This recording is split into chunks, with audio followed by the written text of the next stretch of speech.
Ketika kita bicara tentang pesantren, sebenarnya kita sedang berbicara tentang kekuatan besar yang berakar di tengah masyarakat. Saat ini ada lebih dari 42.000 pondok pesantren dengan lebih dari 11 juta santri di dalamnya. Ini bukan sekedar angka, ini adalah kekuatan sosial ekonomi masa depan yang berakar di tengah masyarakat, serta tumbuh dari tradisi dan semangat perjuangan. Pesantren adalah warisan peradaban, di mana ilmu dan akhlak bersatu.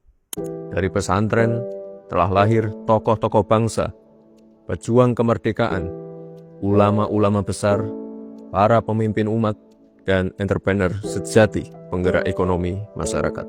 Dari pesantren, santri bisa mendapat bekal ilmu agama dan ilmu praktis kemandirian ekonomi, seperti di sektor pertanian, peternakan, konveksi, hingga beragam industri halal.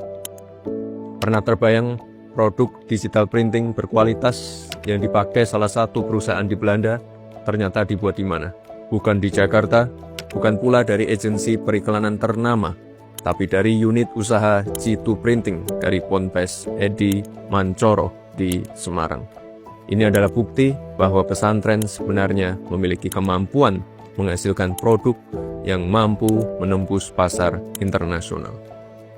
Namun demikian, di tengah era kemajuan teknologi yang semakin masif ini, kita ingin pesantren juga mampu melahirkan para santri yang menguasai teknologi, baik di bidang pertanian modern, peternakan modern, robotik, blockchain, dan AI.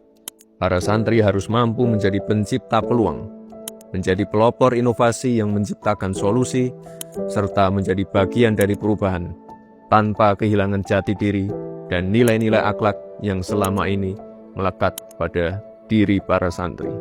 Memang masih banyak hal yang harus kita perbaiki bersama, mulai dari tata kelola pondok pesantren, aksesibilitas terhadap teknologi dan pelatihan, aksesibilitas permodalan untuk mendukung kemandirian ekonomi pesantren, serta berbagai program bantuan pemerintah seperti KIP, MBG, JKG, dan lain-lain. Namun pemerintah di bawah kepemimpinan Bapak Presiden Prabowo memiliki komitmen kuat dalam pengembangan pondok pesantren dan menjadikan pesantren sebagai bagian dari agenda pembangunan nasional. Saya telah merestui usulan dibentuknya Direktorat Jenderal Pesantren. Ini menunjukkan prioritas strategis pemerintah untuk semakin memperhatikan, melindungi, memperkuat, dan meningkatkan kesejahteraan pondok pesantren.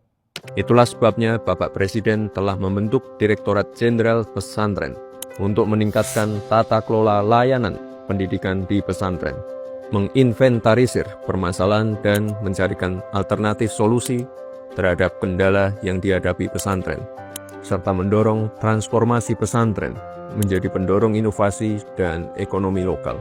Karena seperti Bapak Presiden selalu sampaikan bahwa peran santri masa kini tidak hanya sebagai penjaga moral bangsa, tapi juga pelopor kemajuan yang berakhlak, berilmu, dan berdaya saing.